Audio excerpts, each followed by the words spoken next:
नमस्कार दोस्तों, आपका फिर से स्वागत है हमारे चैनल वास्तु विद्या में। हर हर महादेव, जय शिव शंभू। दोस्तों, क्या आपके पितर आपसे नाराज हैं और क्या आपको लगता है कि आपके पितरों की वजह से आपके घर की सुख शांति में रुकावटें आ रही है और आपके कार्य नहीं बन रहे हैं, या आप संतान की कमी और धन की कमी या कर्ज से परेशान हैं, या आपका भाग्य आपका साथ नहीं दे रहा है? तो दोस्तों, इस बार के पितृपक्ष में अगर आप दीपक से जुड़ा ये आसान सा उपाय कर लेते हैं तो आपके सभी पितृ दोषों का तुरंत ही नाश हो जाएगा और आपको मिल जाएगी सभी संकटों और कष्टों से मुक्ति। और दोस्तों, इस एकमात्र उपाय को करने से आपको धनवान मालामाल होने से कोई नहीं रोक सकता और आपकी जो भी मनोकामना है वो भी पूरी हो जाएगी। दोस्तों, इस बार 29 सितंबर 2023 से पितृपक्ष बहुत ही दिव्य और दुर्लभ संयोग लेकर आए हैं। दोस्तों, इस पितृपक्ष में राजयोग कालसर्प दोष के साथ साथ धन लक्ष्मी योग भी बन रहा है,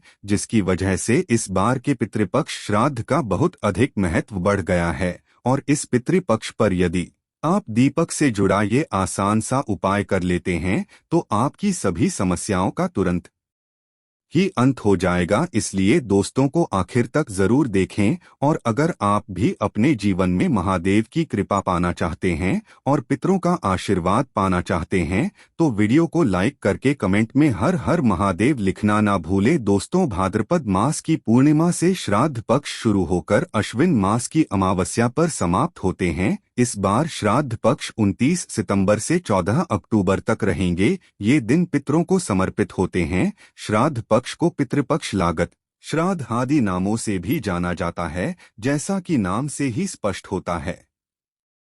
पितृपक्ष यह पितरों का पक्ष है, यानी कि ये पितरों को समर्पित दिन होते हैं। इन दिनों में पितरों की आत्मा की शांति के लिए श्राद्ध तर्पण और पिंडदान किए जाते हैं। धार्मिक मान्यताओं के अनुसार पितृपक्ष के दौरान पूर्वजों का तर्पण श्राद्ध नहीं करने से पितृदोष लगता है। पितृपक्ष पितरों को प्रसन्न करने और उनकी कृपा प्राप्त करने के लिए बहुत ही खास दिन माने जाते हैं। माना जाता है पितृपक्ष के दौरान श्रद्धापूर्वक अपने पितरों को कुछ अर्पित किया जाए तो उससे पितृ अति शीघ्र ही प्रसन्न हो जाते हैं और अपनी कृपा बरसाते हैं। हिंदू धर्म में पितृगण को देवतुल्य माना गया है। शास्त्रों के अनुसार जिन पर पितरों की कृपा होती है उन्हें सभी देवी देवताओं का भी आशीर्वाद मिलता है। पितृपक्ष पितरों को समर्पित होते हैं, इसलिए इस दौरान कोई भी शुभ और मांगलिक कार्य न करें। पितृपक्ष के दौरान पितरों की आत्मा की शांति के लिए श्रीमद्भागवत गीता का पाठ अवश्य करें। पितृपक्ष यानी कि श्राद्ध पक्ष, जिसे कनागत भी कहा जाता है,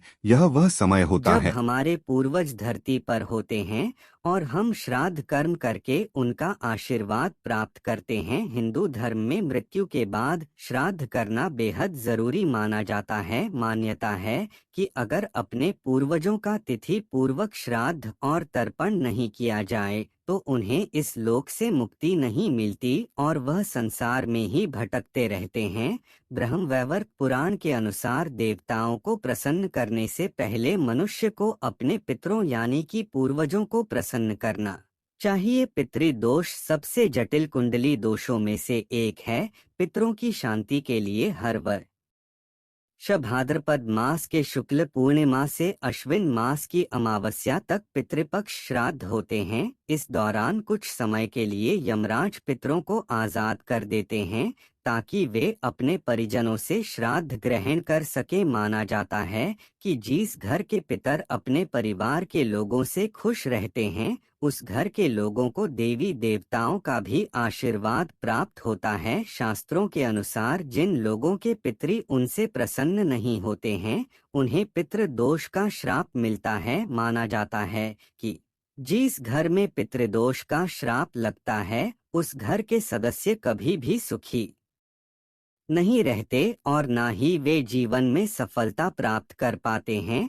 दोस्तों, आज की इस वीडियो में हम आपको पितृपक्ष में किया जाने वाला एक बहुत ही आसान और असरकारक उपाय बताने जा रहे हैं। इस उपाय को करने से भगवान विष्णु और लक्ष्मी जी की असीम कृपा प्राप्त होती है, बिगड़े कार्य बनने लगते हैं, साथ ही पितरों का भी आशीर्वाद मिलता है। पितरों के आशीर्वाद से घर में सुख समृद्धि चली आती है, खुशहाली और शांति बनी रहती है। इसके साथ ही परिवार के सभी सदस्यों को हर क्षेत्र में सफलता प्राप्त होती है और जीवन के सभी कष्टों और दुखों से मुक्ति मिलती है। दोस्तों, इस उपाय को सही प्रकार से करने के लिए आप हमारी इस वीडियो को एंड तक अवश्य देखें और आगे बढ़ने से पहले आपसे रिक्वेस्ट करते हैं कि वीडियो को लाइक जरूर करिएगा, दोस्तों को शेयर कर दीजिएगा और अगर आपने अभी तक चैनल को सब्सक्राइब नहीं किया है तो चैनल को सब्सक्राइब करके बेल आइकन जरूर दबाइएगा। दोस्तों, वैसे तो ये उपाय पितृपक्ष में रोजाना करने चाहिए क्योंकि ये 16 दिन पितरों को समर्पित होते हैं,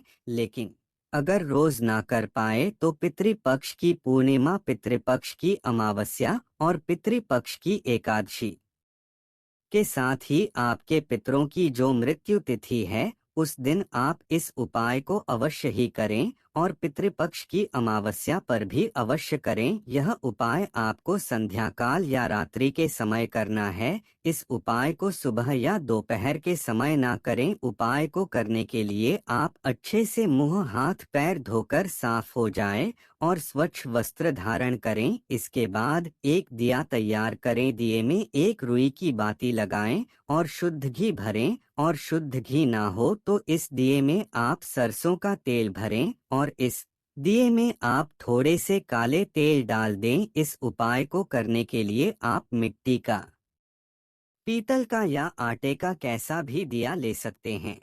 अगर आप आटे का दिया ले रहे हैं तो ध्यान रखें आटा साफ होना चाहिए और आटे में नमक नहीं भी होना चाहिए। दिया बनाने के बाद अब आप अपने घर के दक्षिण कोने को साफ करें। अगर आपके घर के दक्षिण कोने में स्टोर रूम है या बाथरूम वगैरह बना है या खाली स्थान नहीं है तो आप अपने रसोई घर के सबसे दक्षिण कोने को साफ करें। अगर रसोई घर में भी ऐसा साफ स्थान नहीं है तो आप अपने किसी भी कमरे के दक्षिण कोने को साफ करके वहां पर इस दिए को रखें। अगर किसी कमरे में भी ऐसी जगह नहीं है तो आप अपने मंदिर के पास साफ स्थान पर इस दिए को आपको ऐसे रखना है कि दिए की जो बात आती है यानी जो लौ है वो दक्षिण दिशा की तरफ होनी चाहिए, यानी कि दिया का मुख आपको दक्षिणी दिशा की तरफ करना है।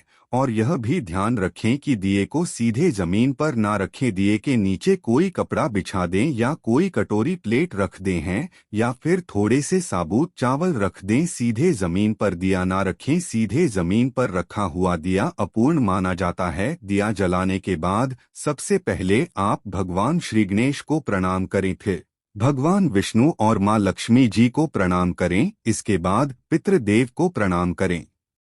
भगवान से अपने पितरों की आत्मा की शांति की प्रार्थना करें। इसके बाद पितरों से मुक्ति की प्रार्थना करें। इसके बाद आप भगवान विष्णु जी के महामंत्र ओम नमो भगवते वासुदेवाय का 11 बार जाप करें। मंत्र का जाप करने के पश्चात अब आप पितृदेव के इस मंत्र का 108 बार जाप करें। मंत्र इस प्रकार है, ओम पितरों देवताय नम, ओम पितरों देवताय नम। इस मंत्र का आपको 108 बार जाप करना है। आप किसी भी माला पर जिस पर आप मंत्र का जाप करते हैं उस पर भी इस मंत्र का जाप कर सकते हैं या फिर उंगलियों पर गिनकर या माचिस की तीली पर या मिश्री के दाने पर गिनकर भी आप इस मंत्र का जाप कर सकते हैं। दोस्तों, ध्यान रखें इस मंत्र का जाप आपको दक्षिण दिशा की तरफ मुंह करके करना है। शास्त्रों में बताया गया है कि पितृ आलोक दक्षिण दिशा में है। दक्षिण दिशा पितरों की दिशा होती है। इस दिशा में पितरों का वास होता है।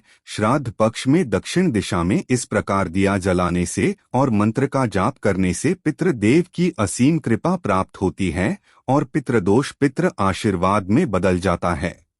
मंत्र का जाप करने के बाद आप अपने पितरों को, अपने पूर्वजों को प्रणाम करें और सभी कष्ट दुख दरिद्रता को दूर करने की प्रार्थना करें। दोस्तों में इस उपाय को करते समय कुछ बातों का विशेष ध्यान रखें। इस उपाय को करते समय स्वच्छता और पवित्रता का विशेष ध्यान रखें। महिलाएं पीरियड्स के दौरान इस उपाय को ना करें। इस उपाय को जरूरी नहीं है कि परिवार का एक सदस्य ही रोजाना करें, इससे परिवार में कोई भी कर सकता है और यह भी जरूरी नहीं है कि घर के पुरुष या लड़के ही इस उपाय को करें। इस उपाय को घर की बेटियां बहुएं भी कर सकती है। इसके साथ साथ इस बात का विशेष ध्यान रखें कि पितृपक्ष में आप किसी भी प्रकार की तामसिक चीजों का सेवन न करें। पितृपक्ष में प्याज, लहसुन, मीट, अंडा, तंबाकू, सिगरेट, शराब आदि चीजों का भूलकर भी सेवन न करें और ये दिया आप अपने घर पर ही जलाएं। और अगर आप किसी और के घर गए हुए हैं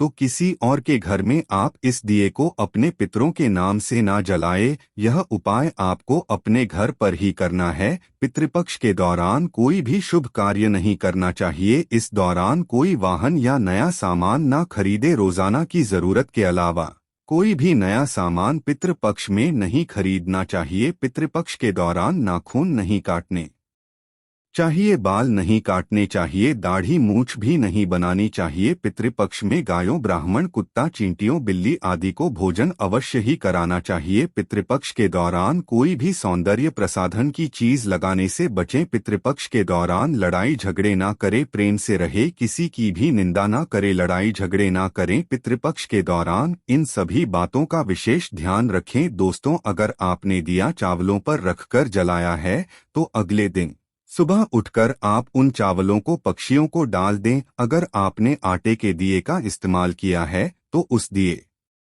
को भी आप पक्षियों को डाल देते हैं। अगर आपने मिट्टी या पीतल के दिए का इस्तेमाल किया है तो आप उस दिए को दोबारा इस्तेमाल कर सकते हैं। तो दोस्तों, आइए अब आपको बताते हैं पितृपक्ष के दौरान कौन सी चीजें आपको भूलकर भी नहीं खरीदनी चाहिए। लोहे का सामान, पितृपक्ष के दौरान लोहे का सामान नहीं खरीदा जाना चाहिए। अगर खरीदा जाता है तो इससे पितृ नाराज हो जाते हैं, साथ ही घर की नकारात्मकता बढ़ जाती है।